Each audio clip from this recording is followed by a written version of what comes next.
Good morning, everybody. I'm going to go ahead and get started. Thanks so much for being here. We've got a great turnout. So, for those of you who don't know me, my name is Jonathan Bigham. Despite rumors, I've not gotten taller over the holidays.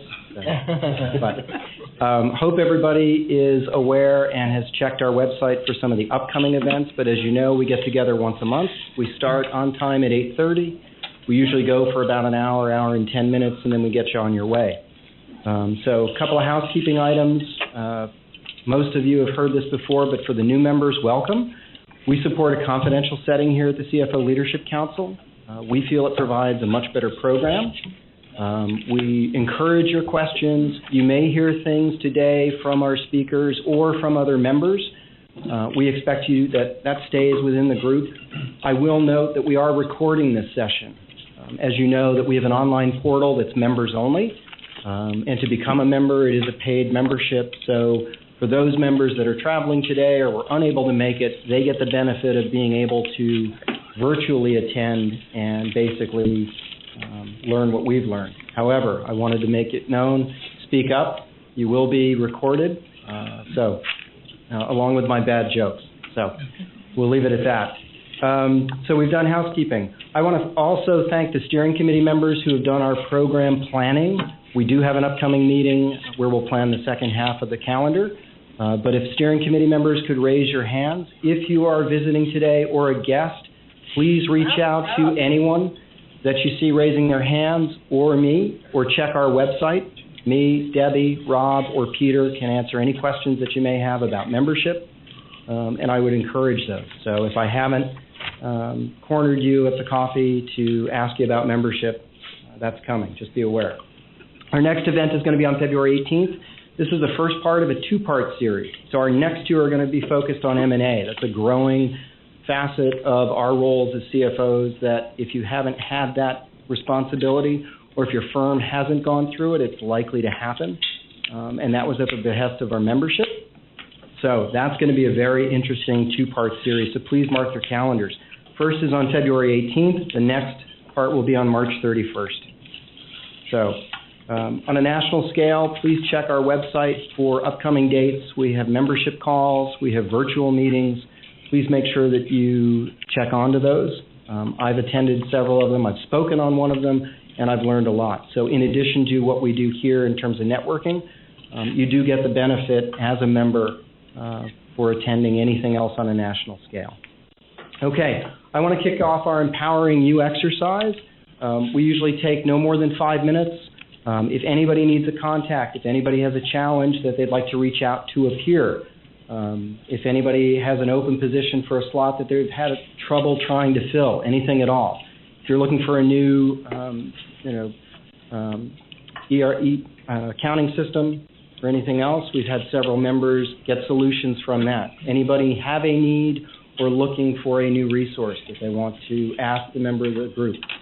Just like our CFO Connect, except live. Yeah, just like CFO Connector Live. If not, we can get started, but no? All right. Going once, going twice. I now want to introduce Paula Carnio, who is a client development executive at Oxys, and she has been a corporate storyteller who spent her career analyzing efficient ways to connect back office processes. And she has really been the founding member of this panel. She's one of the reasons that we have such a large turnout today, and it's a great topic that I know is going to really make this session worthwhile. So without further ado, I'll turn it over to our moderator. Paula, thank you. Thanks so much. Hi, everybody. Good morning. That was a heck of an intro. I hope we can all live up to the standards that you just set. Thank you so much. I am from Oxys, and last year we spent a lot of time, my colleague Diego and I, a lot of time talking to CFOs.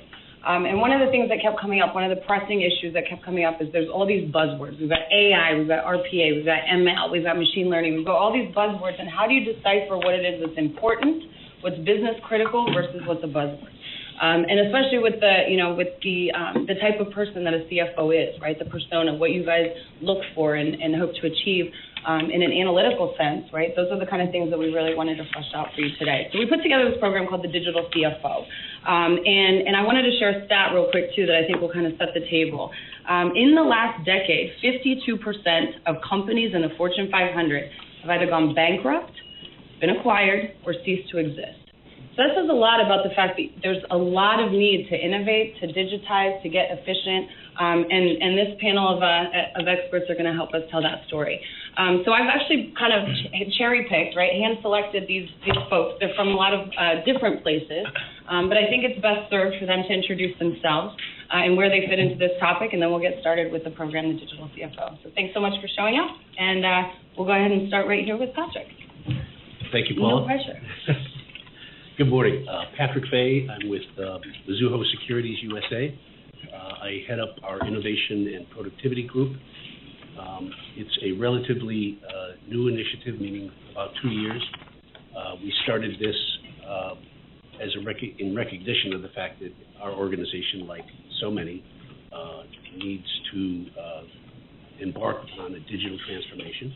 And in our industry, the financial services industry, it is so competitive, and our bulge bracket brethren have had an earlier lead in making these transformations.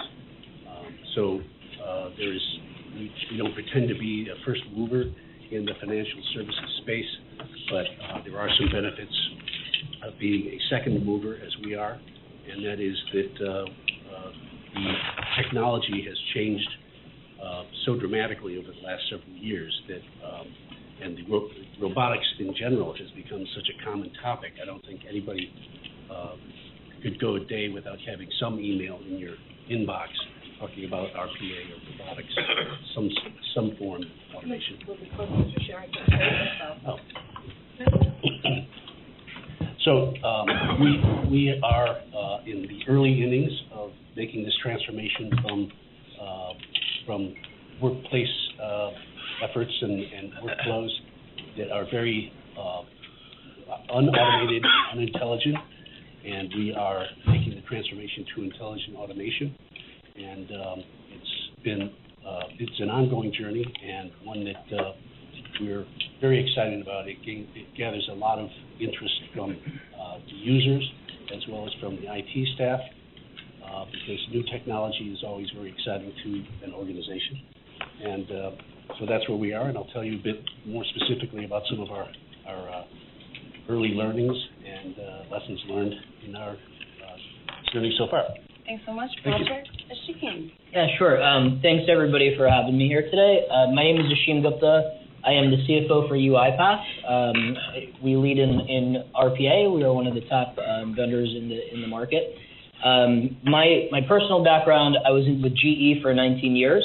I was the CFO for their GE Water division. Now it's with Suez Water.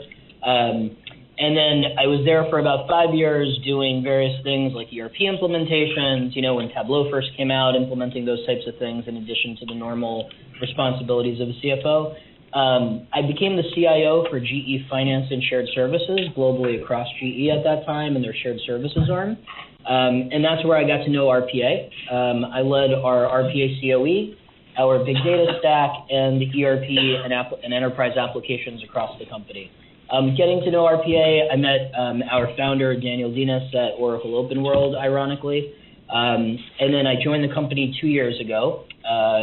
And I joined actually as the customer success officer. So that was really geared towards going and helping customers have the promise of RPA to be successful in their journeys, where I saw goods and bads of automation. And I get to be a part of a lot of our customers' journeys, and I got to see through that. And then lately, about 3 months ago, I became the CFO for UiPath, just as we're kind of heading towards our next stage of maturity.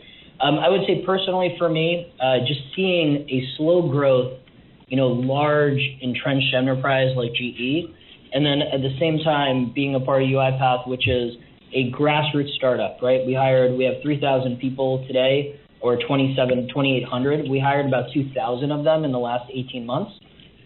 So to see how technology kind of moves in both environments has been really amazing for me. And then getting a really broad range across our customer base has me that much more excited about the promises of RPA.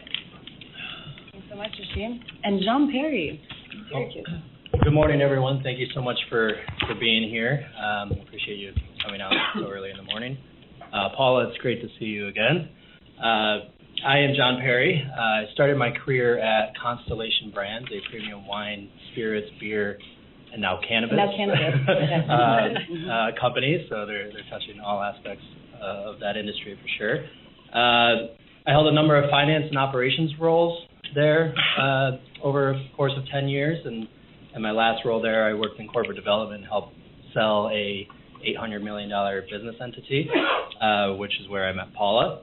I was then looking to get involved in some community work and took up an opportunity right around the corner here at Make-A-Wish Metro in Western New York, and was able to supply them with my finance and operations and process improvement background. And when we think about digital transformation, especially in the nonprofit space, for me personally, that was the most rewarding thing, only because it helped change lives. So after a few years there, I moved to upstate New York, where we get 10 feet of snow almost daily, and accepted a position as Director of Data Analytics and Strategy at Syracuse University. So you're probably wondering why I'm here, because I have such a diverse background, but the role of innovation technology happens across all sectors, and it's happening in higher education. There's an urgency, if you will, to incorporate data visualization, automation into every aspect of our business, and that's essentially what I'm trying to do. Just a fun little fact about me, I'm a recent doctoral graduate. My study is on leadership styles and perceived organizational competencies at a nonprofit organization.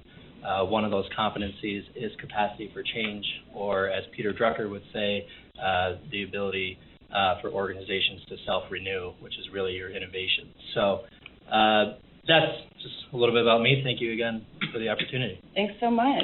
And I'm glad that they all introduced you, because that's absolutely what we were trying to do, is kind of pull together, CFO perspectives of every kind of place where digital transformations take place. And so I thought what would make sense too, Ashim, since not only he is a CFO, but also works for UiPath, which is the leader in the RPA space, I thought what would make sense is if we could start by setting the table to understand, in your view, what is it that makes for a modern back office? What is the role of the CFO, and what does it look like to be a digital CFO? Yeah, maybe, and I'll try to, I think maybe what does it mean to be a digital CFO, and then I'll kind of work backwards to the back office, no pun intended. I would say, ironically, when people hear the word digital CFO, we immediately go to technology. And I would actually, and I was one of those people. You kind of become obsessed as I have to read the latest trends, and that makes me digital. When I go across our customer base and I just reflect on me, actually a digital CFO to me means the best way, you have a better understanding of how to invest your human capital. And when you start with people and what you want them to be focused on and what you want them to do, and how do you get the most value and return out of them, what excites them, what motivates them, by default, you end up filling the spaces of what does it mean to be a digital CFO, because technology actually becomes an enabler to that vision. And in an organization, whenever you start, if you start with the technology, I actually think that typically is a formula for a disaster, right? So even though we sell RPA, I would say, never say, I just need RPA. Your actual goal is to push your organization to a different competency, or to a different experience, or to a different cost basis, whatever is the outcome that you're trying to drive, and it starts with your people in your organization. In terms of what is a modern back office is less of a back office, right? And it's again, when you start with people, whether the person is onshore or whether they're offshore, you are still taking the opportunity cost of a human mind about somebody who can interact with your customers, with your suppliers, with your teams, can interact and enable with processes, and you're choosing to invest that work or that capital or that valuable resource in transaction, right? So the way I just think about a modern back office is it is completely less of a back office. That's the first step. The second one is it actually is growing every single day. And that sounds like an oxymoron, but what I mean by that is about 10 years ago, or even a year ago, when people think about a back office, they think about pushing invoices, right? They think about pushing transactions. I actually would consider analytics now moving to the back office, because human beings, you can generate, so we can be producers of data, right? We can actually produce analytics, which a lot of companies haven't even gotten to in that phase. But companies who have, now you start sitting there saying, hey, these analytics are repetitive, or I can use things like Alteryx or tools that are out there, and I can do those things faster. And so what's moving to the back office is anything that is not insightful and action-oriented. And so when you think about a back office modern, I again say it's shrinking. It should be the least back office possible, but it should be expanding in its scope every single day. Why does that matter for a CFO, to kind of bring back to a digital CFO? I would say the first thing is you got to think about the outcomes that you're trying to drive, whether they're customer, whether they're competency, and is your back office an anchor or is it an enabler? Because the reality is, while you want to get less of a back office, a lot of the transactional activity is the basis for your interactions with customers, with vendors, et cetera, right? If you understand your concession rates, if you understand your delinquencies in a financial services firm, you know how to go and talk with which customers you should be focusing on, what your conversations around risk should be, right? If you're an industrial corporation and you can understand even NPS, which sounds like a very sales-oriented metric, gathering, collecting, analyzing, and understanding that data, you actually can go and interact with people in a different way. The last thing I'd say of a digital CFO is they're really great portfolio managers. The way I look at it is we tend to have this number that we're kind of boring as CFOs, and we are very conservative. Like I would say, like we're bond traders, right? Very low risk, very low return. A good digital CFO has a good balance of what I'd say bonds, equity, and venture capital, right? So your bonds are your ERP systems, right? The foundation applications that you have. To me, equity is sitting in there. I put RPA in that equity class today. I no longer think about it as venture capital, right?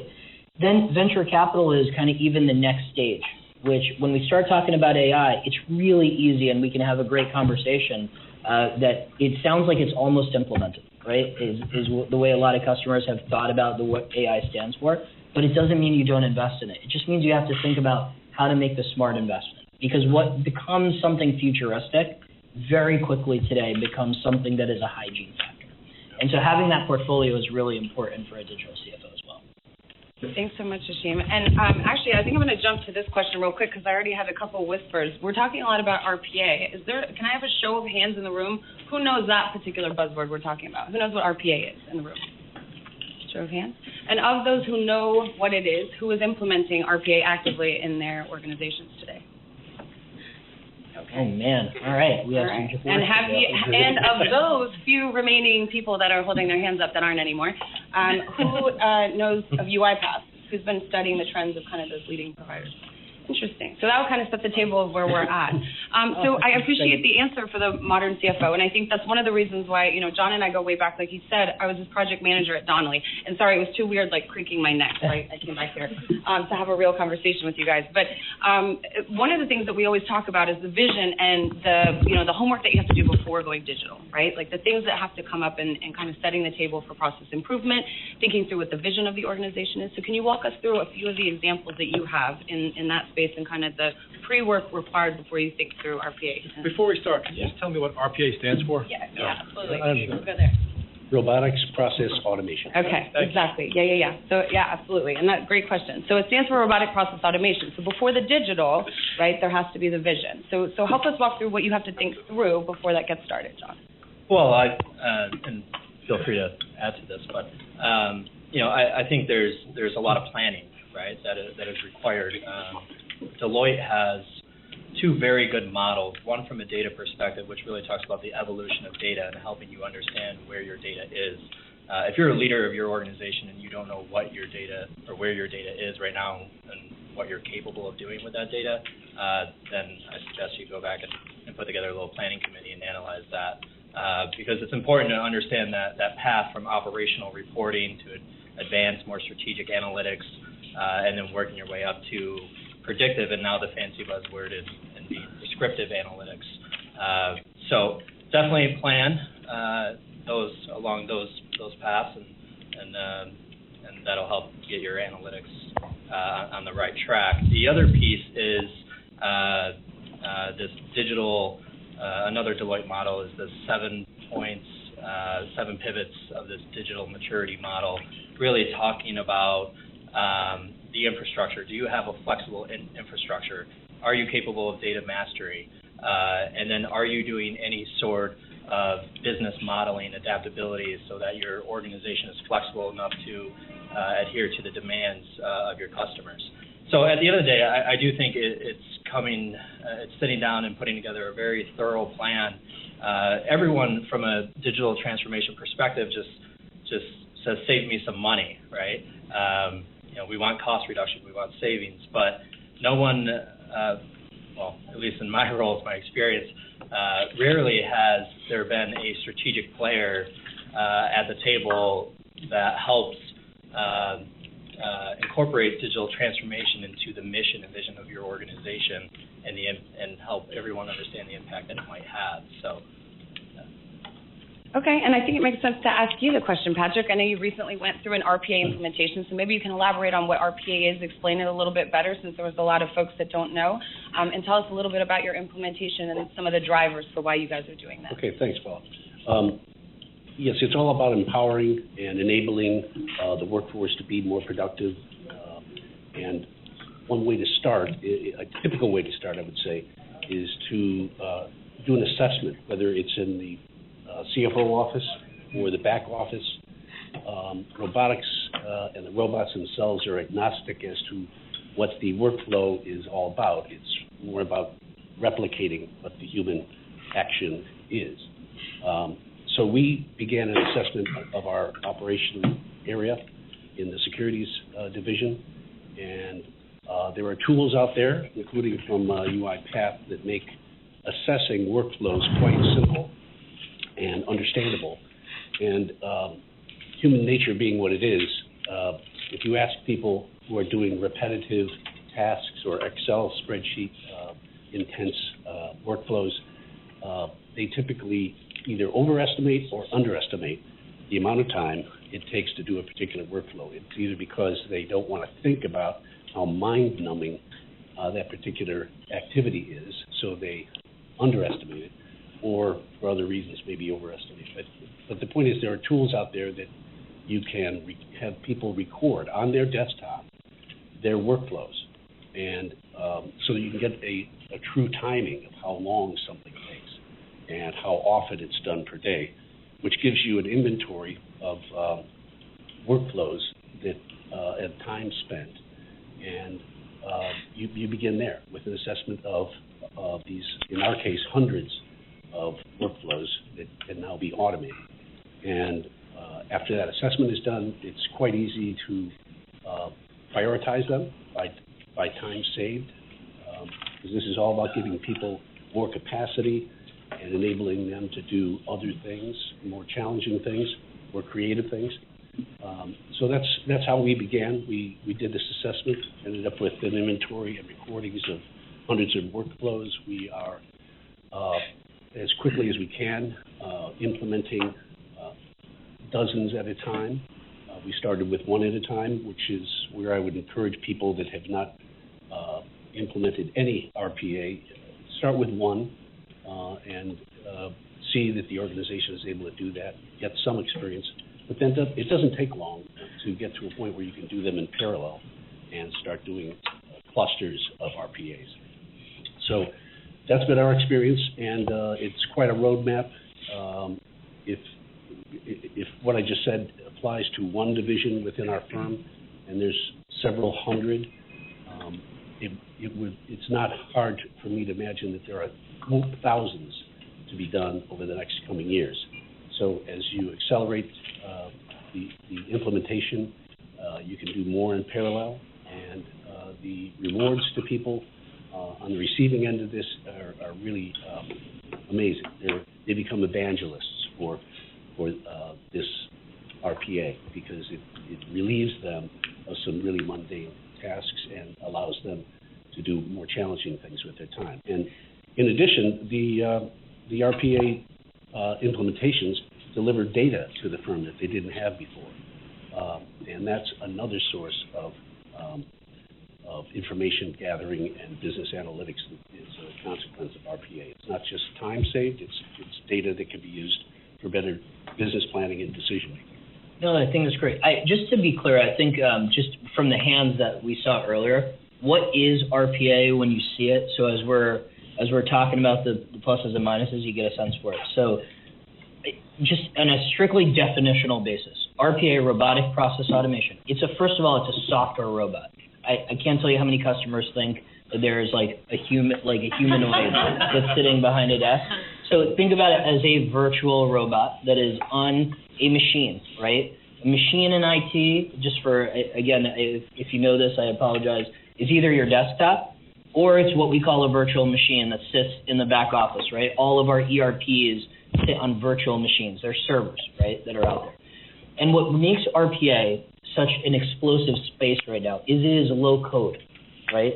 So what it means is it mimics human actions, and it can be programmed in a very low code way. If you ever sit behind an IT person and you look at their screen and you see like this black screen with like ifs and tons of parentheses and different syntax and you don't understand it, that is what I would call kind of a heavy code basis, right? We talk about Java, we talk about all those things. So when we as finance professionals go to look and automate a simple task, I receive an invoice in an email, I download that invoice into a folder, I look at the invoice and I type the contents into my ERP so it can begin processing, right? One of the most basic tasks that, regardless of which company we're in.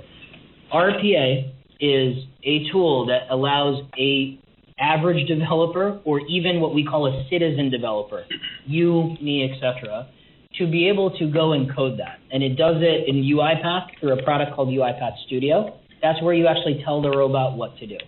Download invoice from email, click, and it mimics every human action. And then the robot goes and executes it, right? And then we can talk about some of the controls if you guys are interested in that later. The other really important thing about RPA that you have to know is that it is through the UI. So if you think about it, there is the back end of a system, places we don't go. It's like the service elevator of a building, right? We don't go in there. We don't know all the buttons in the maintenance floor and everything that's out there. But we know how to open a door, we know how to press, we know how to get to our rooms and those things. So UiPath actually stands for user interface. So you actually code the robot by showing the robot what a human does through the actual screens that a human interacts with. And the reason why that is very powerful is because humans can actually understand the process that is being automated, and they are empowered to automate the process themselves. So you can automate an entire process, the entire invoice to cash process, or sort procure to pay process, or you can automate pieces of the process, right? Larger applications, it's kind of all or nothing. So RPA gives you that ability by giving a low-code way of mimicking human actions. Does that make sense to you guys? Thank you. Okay. Great. Oh, wow. Mike here. How many things, I guess, Ashim, I'll ask you first, how many things from an RPA perspective, so Patrick, you're getting all the process flows and putting them down into scripts so it can be automated. How many changes do you see for like a process redesign? So let's just say that you're an Excel wonk and you're spending half your time just doing data attribution because your data stack doesn't have this. And you say, okay, I can automate this. The problem isn't actually automating that, but getting the calculations, the actual, into your actual database. Like, I'm curious on the UiPath side of things, how many times do you say, well, hang on a second, this actually shouldn't be automated, the process should actually be redesigned? Yeah, so do you want to start, Patrick? Yeah. Go for it. You don't want to automate a poor process, is what you're saying, and it's exactly right. In the assessment we did, we recorded 400 workflows, 400 odd. Of that list of 400, 200-ish are automatable. The others are not, for the same reasons. It's a poor workflow. It should be altered and not automated. So of those 200, you put those aside and you're going to go back and tackle them and say, all right, we're going to actually maybe rip this entire thing out?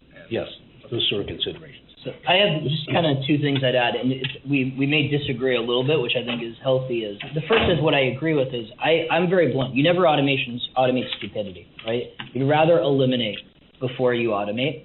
However, I would say we've had a lot of customers who found automating a crappy process liberating because the people needed to redesign that process. It's like a vicious cycle, are spending time managing that crappy process. So there's points which I would call what I've kind of referred to as a bridge bot. A robot that actually automates, but will be turned off later, but by automating it, it frees your workforce to be able to actually go and focus on the process redesign, right? So I agree with Patrick, it's not a long-term sustainability, but if you look at a bad process, you're like, oh my gosh, why is that person spending 40 hours in Excel? Unless you can eliminate it. The problem is they're sucked into doing 40 hours, and you need that brain and the person who understands the process to actually fix it. Then you get into what you actually can automate and what you do automate, which I agree. You want a workflow. We've seen a lot of customers inject RPA as a part of their lean workouts that they have, right, when they're going through redesign. Because there's moments in a process redesign that somebody says, man, I wish we could do this. And then the answer that comes back either from IT or from someone is, yeah, but that's really expensive. Great thing about RPA, just to put perspective since you guys want cost, an average robot costs maybe $5,000 to $7,000 for a simple process, right? That's an average build and including the license fee for a robot. Second thing is a robot can be fired. It's just turning it off. There's no severance, right? There's no sunk cost. You can reutilize that license. And the third thing is it's multifunctional. So what I mean by that is there's no such thing as an HR robot or a finance robot or a legal robot. So you can use the robot to bridge this process, turn it off, and redeploy that same license to a legal process, right? So it's very flexible. So I've seen customers do all. Different customers have different philosophies. I can tell you there's no wrong philosophy. It depends on what moves your culture and what moves your organization to pick. I believe in bridge bots, right? I believe in them. But there's some organizations that say no, because then I'll never get the investment to invest in the real process later. I think there's no right or wrong in that answer. So this might make sense to ask then, as far as the drivers go, because really what it comes back to is anchoring back to that original vision, right? What is it that you're trying to achieve? Is it a compliance move? Is it just, what is the reason for doing it? So I think it might make sense to kind of talk about some of the drivers outside of it when thinking through implementation, and then we'll go into the next buzzword, which is BI. Yeah, I know we had a question over here. I don't know if we want. Oh, I didn't see. Sorry. Okay, never mind. We'll ask the question first. Thank you. And this question goes back to vision strategy. We all know that there's things within the world of finance that are within our control. But as you think about RPA, artificial intelligence, how much of a broader conversation needs to happen specific to the upfront functions? And specifically, part of my experience around transformation, if you don't have a clear go-to-market strategy and you treat customers with tiers versus treating every customer as a unique exception, RPA on the back end may not be as successful as you imagine. So your thoughts about that? Yeah, I mean, I'll just talk really quickly about just from a process standpoint, and then we'll jump in. But some of the questions that have been discussed already really make me wonder. Does your organization have a methodology for determining the right scope or the right tools that will help you plan accordingly for such implementation? I think about my experience and how beneficial it's been having a Lean Six Sigma background. I recommend if you don't have any staff members with a Lean background that you go out and acquire some. But there's certain methodologies or tools like the DMAIC process, which is a 5-step process, and the first step in that process is definition, right? So we're really talking about defining your scope, defining your stakeholders, your various segments, and that should help drive your strategy for the duration of your implementation.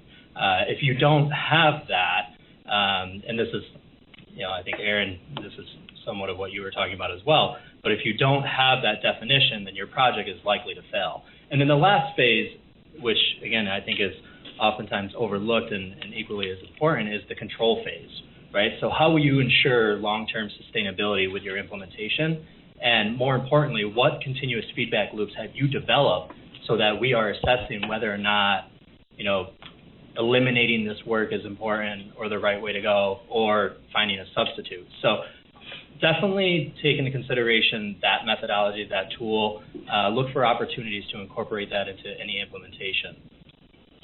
I was just going to say, what you're asking is the upfront process and it's critical. I would say, like any technology, right? Doing good, smart business is the foundation of it. I can never say, if you get zoned in on the micro task, you're effective. But as we talk about digital transformation, to your point, is not a finance activity. What I would say, though, is because of the rigidity of the technologies that we have experienced as finance professionals, I think sometimes we have, at least in my old conversation with my CFO, with my CEO, he would always be like, yeah, Sheen, but this is the market, right? I can't define a customer differently because you want to process a transaction simply, there's a reality of it. So what I do think RPA enables you to do, and I admit I'm a little in sales mode, but this is kind of why I fell in love with the technology, it allows finance people to be more flexible, right? Because the reality is if you go and have that broader conversation, you're going to get to 90% standardization. Our problem in finance is never the 90%. It is the final 10, 5, 2% of transactions that create 90% of the pain, at least for most firms that I've seen or most companies that I've seen. So I think you can have that broader conversation, but what should happen is, if those exceptions exist, right, and you identify them, which is part of that conversation, what I hope this team can go and say is, great, what is the best, most efficient way to deal with those exceptions? We've typically had to throw people at it and we'll talk about AI here in a minute, of how to deal with exceptions in decision-making. It makes it a little smarter. Now, the capacity of a human sitting with a robot, think about it as 2x, right? 2 for the price of 1.02%, right? If a robot costs $5,000 or something like that, across the board. So that's kind of the way that I would think about it. You still need to have the conversation, but our outlook of what exceptions or what level of standardization we need to drive, we can maybe be a little bit more pragmatic with the tools now. Did you want to add to that, Patrick? No? Okay. I covered it perfectly. Okay, yeah, fantastic. So buzzword number 2, BI. Who has implemented or has Power BI or Tableau or some sort of an analytic software? All right. Need more hands. Okay. Really? Yeah, that's interesting. Surprising. So again, Yeah. to your point, Ashim, Yeah. that back office and having, digital being the driver, that's really interesting to have the data driven. So based on that, I know we talked about a bunch of different drivers. Really, structuring the data and getting the automation to go. One of the byproducts of that is that you get really good data. And then, with tools like, Power BI or Tableau, you can actually visualize it. Tell us a little bit about what data stories tell and the importance of getting your data structured. And then we can kind of pivot to what BI is and the importance of analytics and in this growing function, in the back office, especially with the role of the CFO. Yeah, I think collectively we're a little surprised. I think we were maybe expecting more hands in terms of some of the BI tools that are available. You should, I think, be considering some sort of BI integration, whether it's Power BI, Spotfire, Tableau. There's a number of them out there, and they continue to get better and better. The best thing about these BI tools is that they really help inform strategic decision making, right? And at the end of the day, if you're focusing on predictive analytics in 5 years, you're already behind the curve. You need to be accelerating your business again to really drive prescriptive analytics. So not only are we predicting the future, but we're predicting outcomes that we think are likely based on a series of scenarios. And this is something that's happening, I think, across all the sectors. So, I would strongly recommend taking a look at some of these tools. The other reason is because they allow for more efficient processes. And again, we keep talking about the number of Excel files and how much time you might be spending in these workbooks. But these data visualization tools In my role at Make-A-Wish, we essentially, for better or for worse, eliminated an entire department because we now had analytics that were centralized into a single platform that connected directly to our CRM. So, and we had one person driving analytics for that entire organization. So the impact is extraordinary. The importance of data, as you mentioned, can't be overstated. I'm reminded of a conversation we had just yesterday at our firm.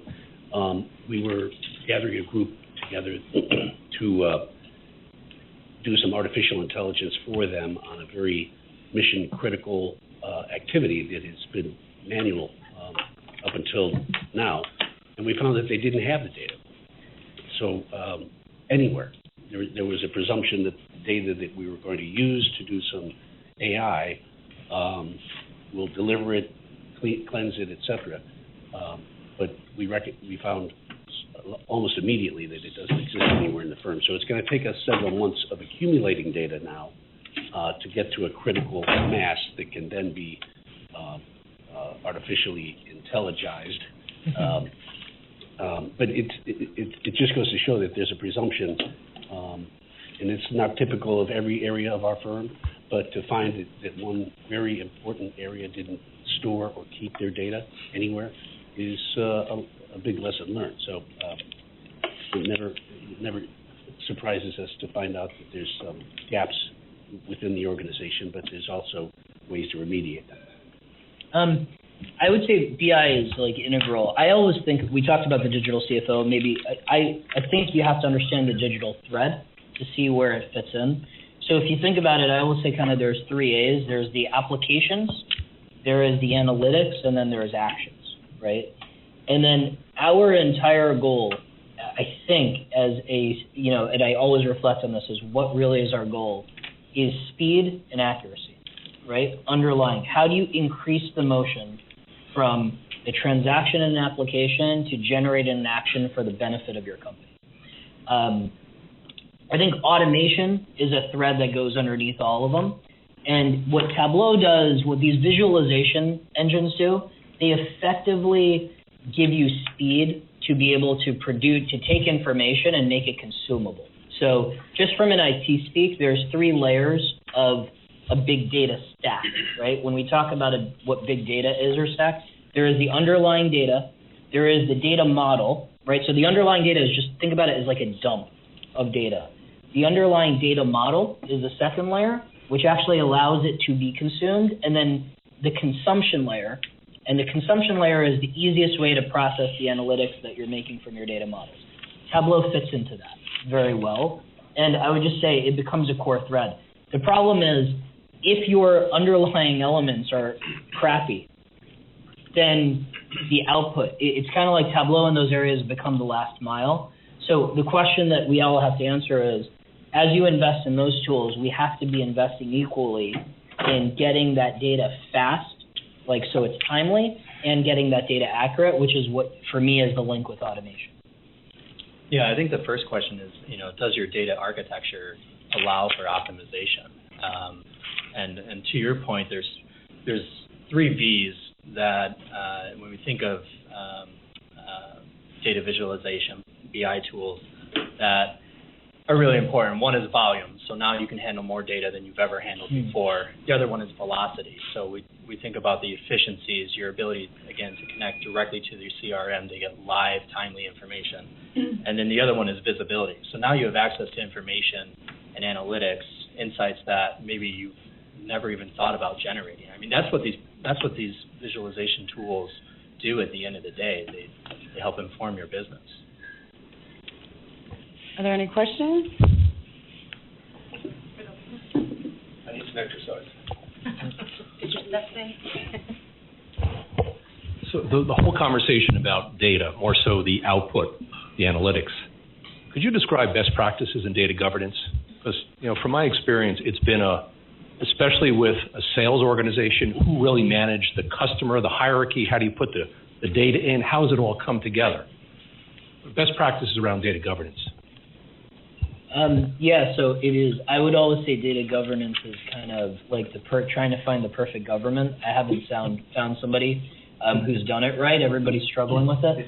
What I do think are some of the common sense things which I think have worked. The first is separation of powers, right? The people generating the data and the definition of how it should be generated, right? They need to sit in two different places. So generally speaking, master data management is a function that is sorely missing in most every single organization. And it's hard because it's pure costing. And it's costing, like in our world of that portfolio, I would think about it as more venture capital because it's hard. It's going to start with a little bit of debt, but there is a huge promise of not 10% returns, but 90% returns if you stick with it, right? Second is master data management is not functionalized. So it sounds crazy, but an employee sounds like that is, that's HR's job to do, right? An employee ID. Problem is, employee IDs are attached to sales orders.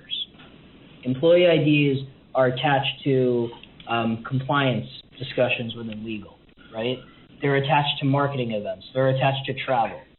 So the second piece of that master data governance is understanding making sure it's multifunctional. So it is focused on the data element, not on the way our biases towards it, right? A customer, while you think of that, is owned by sales. Marketing has an impact on it, right? It gets worse for large corporations.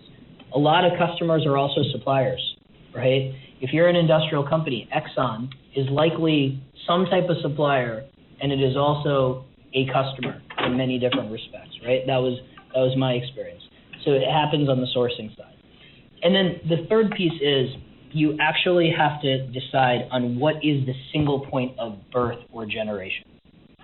That becomes the trickiest, hardest thing because we've typically have hodgepodge of applications. So what do I mean by that? You can generate or change a customer name in Salesforce, in your ERP, in marketing software. So what is the hub and what are the spokes? You can't have, it's kind of like if you guys watched Independence Day, if you remember that movie from Will Smith, there was a spaceship and it was the mothership, literally. And if you destroyed the mothership, everything else would be destroyed, right? So to say it in kind of a reverse way, you need a mothership of data management. And that is by data element, that's there. The last piece I would say in it is you need somebody who understands process. Because to find, it's kind of like to trace back. You have to pull a string, and you have to find the source, you know? So it's amazing when you actually lay out a process. You think, Salesforce is where customer data is generated. 7 times out of 10, it is not where customer is generated and where it is mastered. So those are kind of the pieces of it. The other areas that don't matter as much to me is whether you do centralized analytics or dispersed analytics, as long as that centralized master governance is the same. And then the other one is metric definition. A lot of times data is generated because of the ask of metrics, right? I need to understand employee utilization. Let's create a field called, that is a time card. So to be able to link through that and understand kind of what is driving the data, and to your point earlier, how do you get in that business discussion to say what are we trying to, use either for a transaction or analytics? That's an important conversation at a leadership level. Yeah, I think to add to that real quick, I mean, again, coming from a process standpoint, for me, it's all about standards, right? I mean, do you have a dedicated task force within your organization that is, willing to develop the necessary standard operating procedures to ensure that we're leveraging our databases and the data correctly? We know who the stakeholders are. If our data is fragmented throughout the organization, we know the responsibilities of each person that will be manipulating or mining the data. And then are you reviewing those operating procedures every 6 months? I think it's absolutely necessary. And I'll give a little personal example here. When I joined Syracuse, I had a 6-month deadline to build out a series of predictive models, but then come to realize that no one in the organization is using the database the same way. So we had to go back to the fundamentals and saying, let's develop a series of standards to ensure that everyone in the organization knows, A, how to use the database, and to ensure that we're using it effectively and efficiently. And that's the conversation that we're having right now.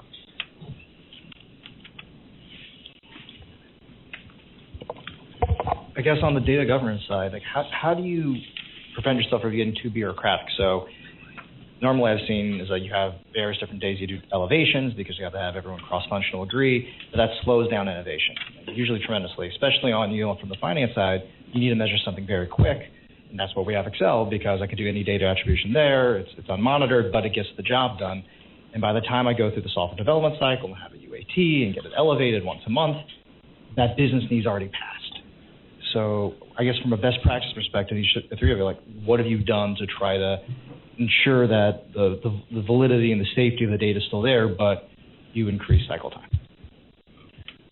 I have to say, echoing what you mentioned, that there is no perfect governance structure yet out there that I know of, and certainly not in our organization. It's an evolution, and I hate to say it, but I think it's a trial and error and a learning process for us where we are right now, because we find there isn't data, or that the data isn't cleansed, and it's an evolution.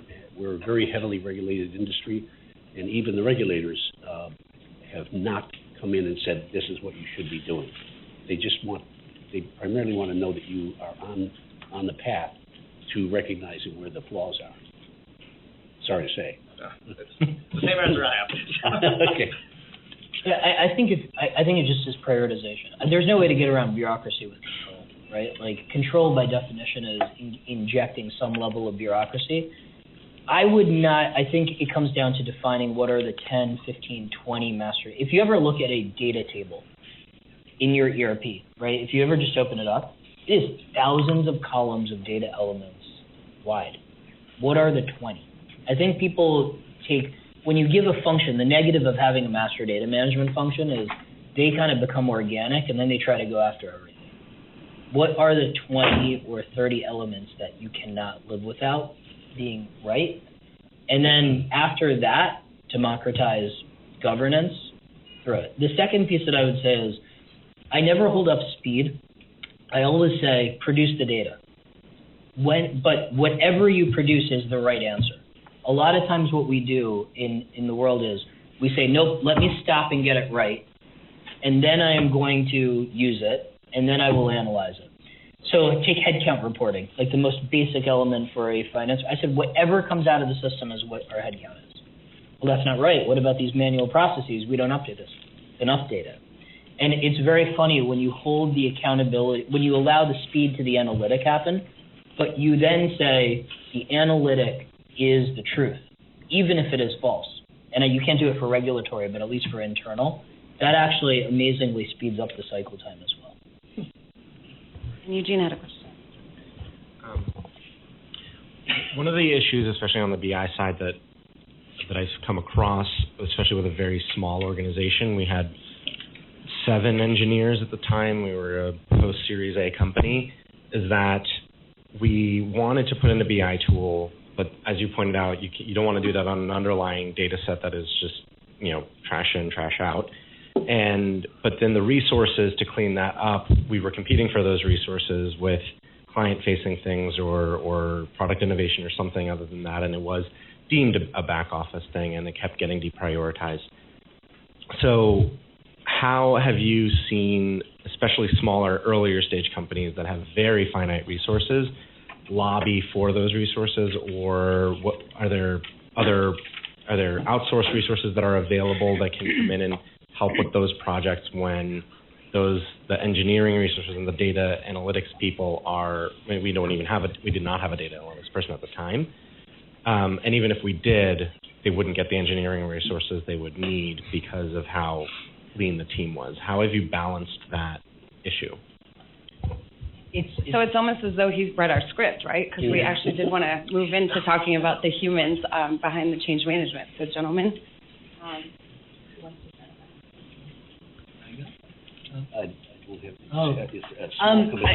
Small company. So, look, UiPath, we started with 30 people out of Romania 3 years ago, it was 10 years ago, but our growth really started 3.5 to 4 years ago. Similar problems. I don't think there's an answer to say, when you're in hyper growth, your prioritization probably is not a good analytical dashboard, right? So admittedly, I think it goes into the world of prioritization in that round. And if you're growing 150% or, you have venture capital dollars that are seeking a return, you're going after growth, that's the first piece. But, and this is truly what I believe, this is a great use case for robots. Robots do not make mistakes, at least mistakes that are unknown, right? Before it makes a mistake, it would rather fail. So if it says, if you get a customer, if it says process this SAP transaction or, input this data into X, it will do it, or it'll say, I don't know what to do, come help me, right? Which is amazing. So what I would suggest is you got to find low-cost alternatives. Low-cost, easy alternatives to make it easy. That is, for me, a really good use case. I truly believe when people talk about the benefits of RPA, we typically talk about, that person was doing, so it's going to go away now, right? That transaction. Actually, the benefit of it is transaction quality. And by that quality being high, all of the downstream efficiencies that you want will get better. So whether that's applicable for a 7-person engineering company, I admit, it depends. But you can easily get a robotics program started for $5,000-$10,000 of just a license or two to get certain transactions. So Patrick, since you did implement this, and this is a great question talking about kind of the combination, how did you guys think through what kind of external help, what kind of partners you were going to have to approach the digital transformation versus what kind of talent you wanted to acquire and develop internally? Because that kind of helps speak to, depending on the size of the organization, I've seen people approach it from several different perspectives. So maybe that'll help kind of answer that question too. We when we embarked on the automation and intelligent automation journey, we did not have in-house expertise in robotics or, for that matter, data science. The good news is there are a lot of consultancy firms out there which we are leaning on quite heavily right now as we develop internal talent, and they are helping us implement and identify and assess the sorts of automations that we have inventoried. So you can get there without an internal team, but the goal for us will be to have an in-house expertise for deployment of automations within 2 years or so. But we also recognize it takes a few critical people to start that process, to learn our organization and our infrastructure. They learn as they go, and so the baton sort of gets passed from the consultants to ourselves over time. Well, who better to know the processes internally than to help? So we've seen that it's very iterative in that as well. So Ashim, I was hoping that maybe you could talk to us about a lot of the clients that you see and a lot of people that, some of the stories that you've seen with RPA. Dive into a few of those, and maybe there's some experience from your side as both a customer and on the flip side. Tell us a story or two. Yeah, sure, and I'll try to make it balanced so I don't tell you all just the good stories. So that's as we sort of what I was alluding to. Give us a few more stories. We were debating, are there disaster stories in the RPA? There are. To keep it very real for everybody, the three main things is, obviously people have overrun their costs in different places. I can talk about a few as to why. And then the biggest question is, do employees actually get the best experience out of it? Now, the stories I'll tell you are a little bit fewer and far between, but we had one major bank, right? I can't mention the logo, unfortunately. They started and they sized their budget for $300,000 to $400,000 to get their RPA program really off the ground in a major way. Two major mistakes that happened. The first is they chose the wrong partner, somebody who did not understand RPA. Partner meaning implementation partner, like an SI. Somebody who did not know their infrastructure, and somebody who did not really understand RPA. And that is a problem because RPA is emerging. So what happened with that? They were supposed to implement a process within 2 months, and for their investment, get about $600,000 to $700,000 in return, which is an awesome payback, right? That's like 3 to 5 months of a payback. That's what they were expecting. they got to a point where they could not install the robots on their infrastructure, right, with IT, having the right access provisions for robots. They didn't think ahead to say, do we meet the basic IT and security requirements? At the end of it, RPA is still software, so you need to be tied together with your IT department to understand how to implement it. And you need somebody, a partner, who has the right technical chops to be able to do it. So that, it took them 9 months to meet even the first milestone of their first project. The reasons for that, again, were the fact that they also did not raise their hand for help. If they went and benchmarked any of the customers, they would have found that partner was not a good partner that they used. If they reached out to our customer success organization, which I ran, same discussion. So don't go on that RPA journey alone. The second one, which is really interesting, is RPA got sold to one customer as, this is going to free your employees' time. And the employees got really excited because I told you it was low code, right? Employees can engage in the process of automation. And that was huge. What ended up happening is they became entirely cost-focused to start their RPA journey. And I really do believe, and I can give you thousands of stories where customers have a 6-month ROI or a 4-month ROI or latest an 8-month ROI, right? So it's there. But what ends up happening is to get going, you need ideas. And you need to be able to inspire your employee base. So what ended up happening is they got 500 ideas for their employees. Small ones, right? I spend 10 hours downloading this report per week. Oh, but I can't eliminate your job if I do it, or I can't eliminate a role if I could do it. We're not automating it. So what ended up happening is there was a real sour experience from their employees because they were sitting there saying, this has become like every IT project, right? A lot of promises, and nothing is changing in my day-to-day life. And so what I'd say is to set the right goal, and John talked about this, what is your vision and goal, and being consistent? If it is to free your employees up for tasks, and then all of a sudden you change it to a maniacal cost focus, both are acceptable, but you end up alienating a partner and falling short. I'm thinking here, for those who aren't familiar with RPA, nobody has mentioned a specific case about how much time can be saved, but so let me interject that. The ones that we have, some of the ones that we've implemented have had our daily savings of 4 to 5 hours of a process for people that is now done in minutes, a few minutes. So the magnitude of the efficiency gain can't be overstated, which is why the very high ROIs that you're referring to are available. And as I said, the recipients of those benefits become often our best evangelists within the organization about where else can we implement these kind of gains. So it gains momentum as you do more and more RPAs. We have a team of champions who come up with a long list of things that they think could be automated, and thanks to one of the tools from UiPath, they have the ability soon to be able to put that in and get a scorecard back that tells you, yes, it's automatable, but on a scale of 1 to 10, it's probably more like a 4, or the next person that puts in an idea about automation gets an 8. And so we're gathering all those things for the same reason. We don't want to have people think, nobody's listening. This is just a fad. So we've talked a lot about how important the process is too, and there's a lot of process mining tools that help kind of uncover, digitally the way, some of the processes that might have broken down, or maybe somebody thinks that they're doing something a certain way, and in actuality, when you start I click here, I download there, it actually changes.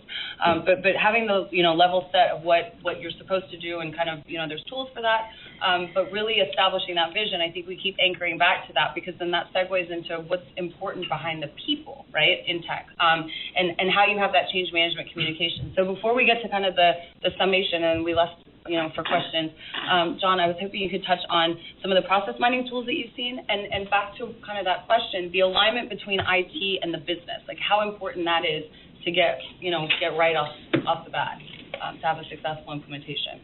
Yeah, there's, as I've spoke a lot about already, there's there's a great deal of tools associated with either Lean Six Sigma certifications or project management certifications. Again, the DMAIC process, Kanbans, Kaizens, all of those will provide very specific tools that you can leverage in any sort of organizational setting. Again, the DMAIC process is so important to me only because that definition phase, which really contains a lot of your workflow, your value stream mapping, those are things that I think need to be making a dedicated effort to do or to be doing on a consistent basis within your organization. Part of what we've talked about today is people, process, and technology, and I fully believe in that order. You got to have the right people, the right skill set, but you can't just jump to technology and innovation. You have to be able to dedicate the time to understanding your processes.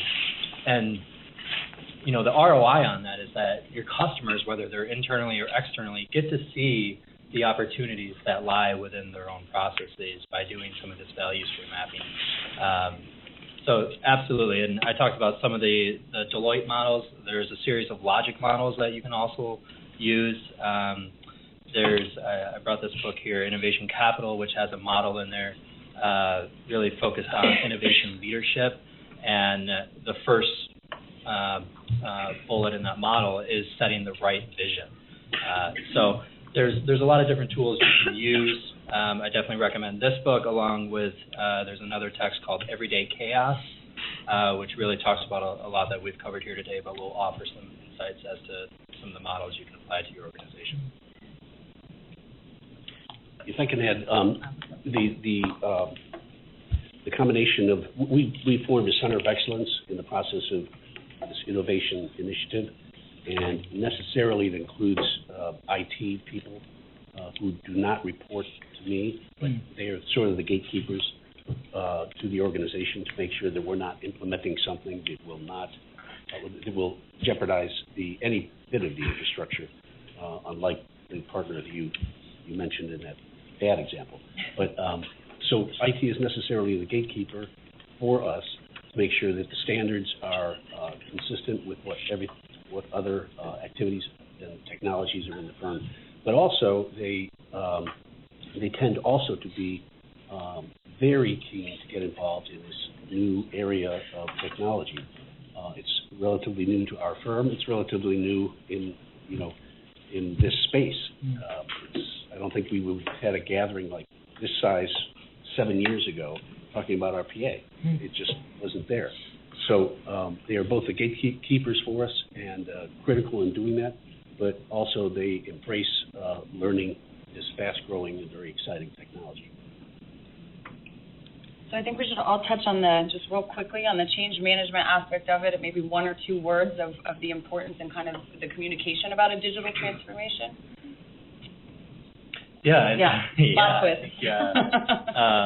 I think you've really got to be thinking about three things, right? One is creative problem solving. Do I have a team that has the skill set and the ability to not only diagnose problems but provide meaningful solutions? The other one is forward thinking. Do I have the ability to create a shared vision, demonstrate the value to my stakeholders?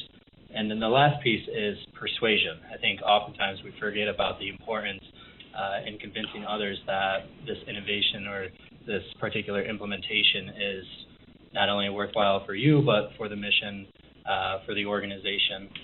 So those are three things that when I think about change management, you've got to be thinking about applying to your organization and your practice.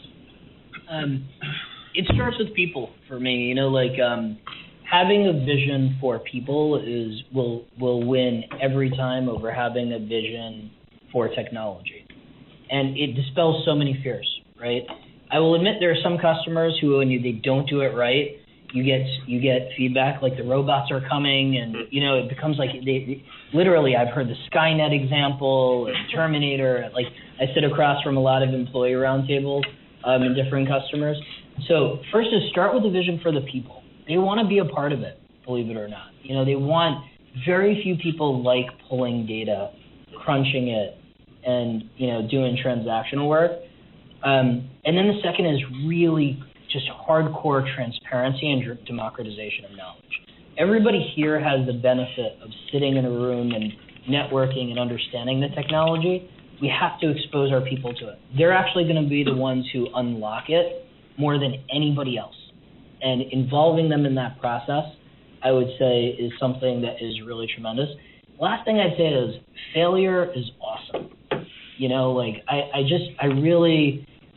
truly have now come to believe this. You have to give people the opportunity to fail, and you have to have a few bets of your own that you're willing to fail. Whether that's the first process you automate, it may not go well, right? And to just having staying power. The worst thing you can do around change management is to show fear or fickleness.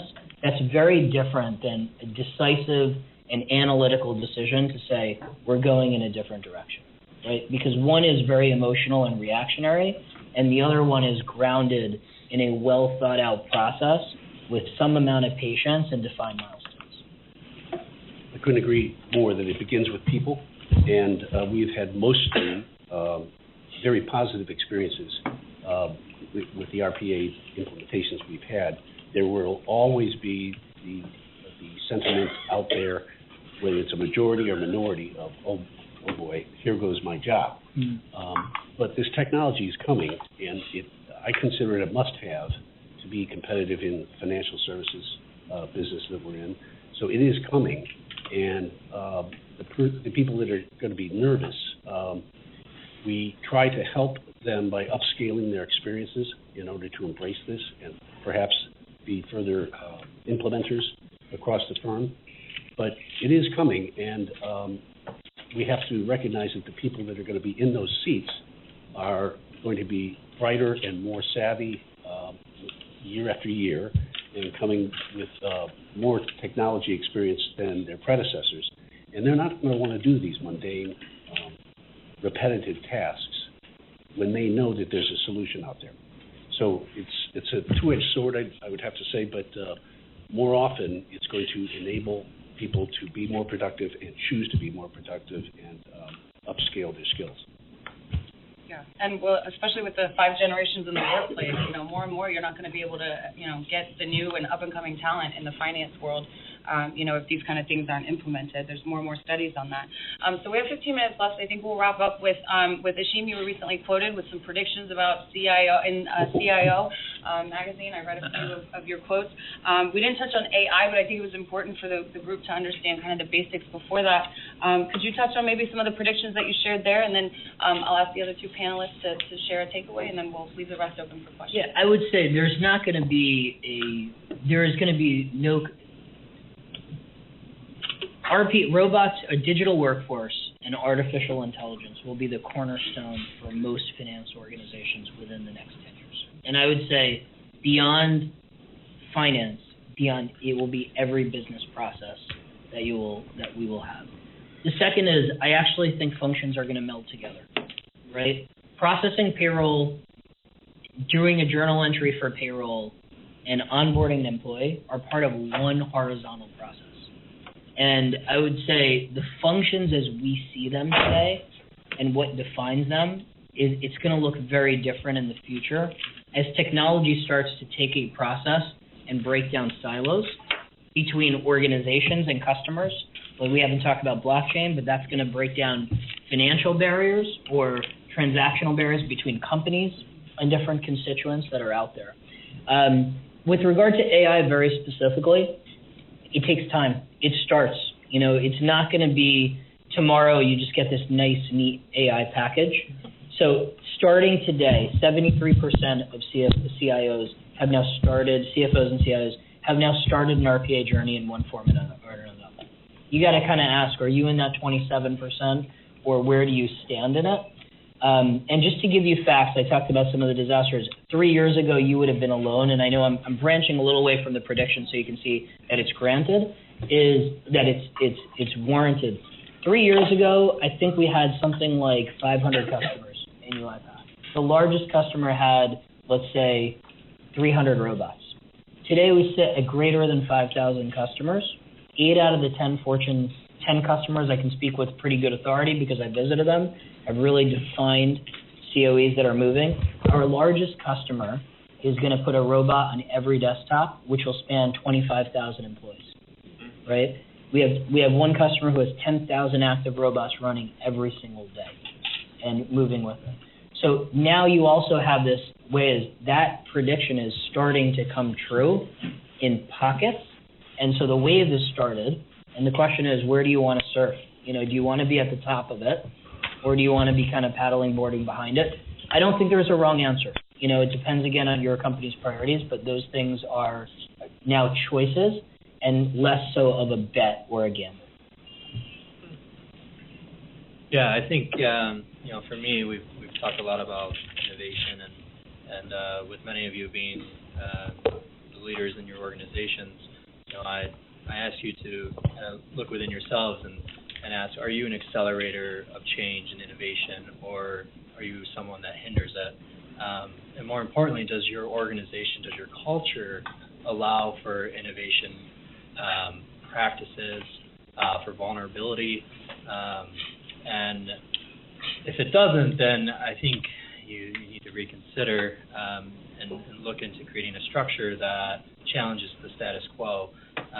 My last book recommendation for the morning is The Fearless Organization by Amy Edmondson, who is a Harvard professor, who talks about creating a psychologically safe workplace where ideas and processes can be challenged on the regular.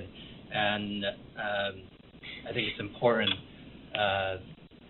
for your future that you demonstrate something similar. I'm sitting here thinking that there's a lot of you out there that haven't started on a digital transformation, and it must sound very daunting.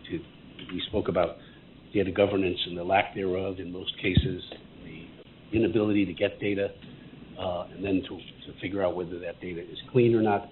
But I promise you are all surrounded by some very low-hanging fruit opportunities for automation.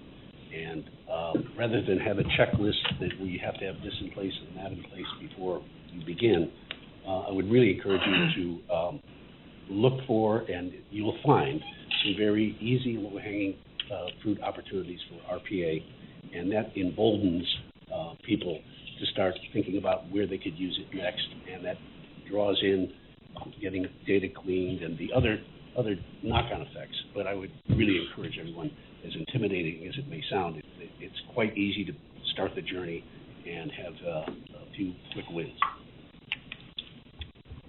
All right. Well, thank you so much, you guys, for being on the panel. I really enjoyed it. Thank you, guys. We will open up to questions, which we usually never have time for. About 8 minutes left. 2 mics ready to go. Yeah. You can answer this for UiPath or for the industry, but when looking at the cost of each bot, is there an average that most companies spend annually on implementing RPA?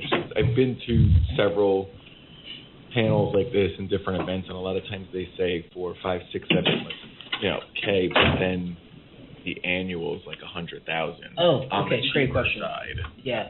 All the way up to 20 million. Yeah, I wish I had a $20 million customer right today, so I don't know the $20 million annually, but we have some customers who are approaching it.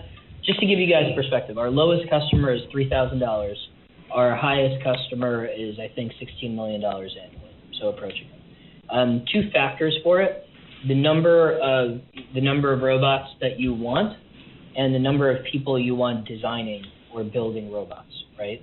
Obviously, higher volume commands higher discounts. I don't mind talking about list price. So what we call an unattended robot is between $8,000 and $10,000. But that robot can do 8, 10, 15 processes. You know what I mean? Meaning it's not that you just say, oh, process an invoice. It can have multiple processes in an area. And what we call our orchestrator, which manages your digital workforce, is, I think it's $20,000 to $25,000 is the list price that you have there. My suggestion, if you started, if you're a mid-cap company, I think you can start very easily with $50,000 annually, get a really good ROI, and then self-fund your way up, right? If you are a larger company, you obviously can take a larger bet. If you're a smaller company, you can start as little as $3,000 to $5,000. We now have a cloud orchestrator, So you don't have to buy the full-fledged on-prem version and go through all of that IT setup. The last thing I'd say is, if you just thought about the vision, how much do you spend on Microsoft Excel, right? We don't calculate an ROI on Excel, on PowerPoint. And I love Excel, by the way. Just we tend to trash it these days, but it's an amazing tool for me. But, if you think about Microsoft Office, think about the subscription and how much you spend on it. And what would our life be if we did not have it? In the same way, I think you could size and say, I truly believe if I was sitting in your organization, I would spend what I'm spending on Microsoft on automation, because it will make all those tools that much more efficient. And you'll actually, and we can talk about use cases in different sessions, you actually can get amazing benefits out of those tools through automation. I never know where I fall, but our company spends about $80,000 a year in RPA. It eliminated $480,000 in salary, and so, as you mentioned in the beginning, we have it roll into our BI tools. And yeah. We can't put a price on that either. So I would say you're in our middle 70% of our customers who probably are in the 50 to 250 range. Our top 10% is probably, top 20% is that to $1 million, and top 10% is $1 million. No. Another question over here. Yeah, I'm going to connect a couple dots that are outside the digital transformation space. When Ashim and John, you started off, you talked about finance and operational background. Ashim, you talked about customer success. So you spend a good amount of time, I would assume, in front of clients. Yes. I also heard you talk about the blending of functions. Yeah. So if you fast forward as either a CFO or those that aspire to be in the finance space in the future, how important is it to have an operational role, a data science role, but outside what we consider traditional, and let me not say traditional anymore, the CPAs that have grown up who are steeped in accounting, migrating to more those blended leaders who have a holistic perspective about what it takes to drive the business? Yeah, I think you'll have a really big, you'll have a huge leg up if you have a multifunctional experience or skill set in your workforce, either through the leadership programs you have or your personal. I did not want to go into IT after being the CFO. I was really nervous about it.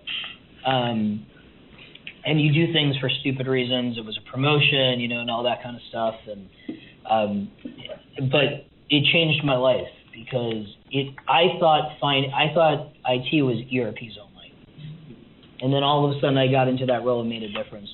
Customers broadened my perspective in terms of it is amazing how we are all dealing with the same thing. It is almost frustrating that we just don't all get in a room and solve it collectively, and we're each trying to do it by ourselves.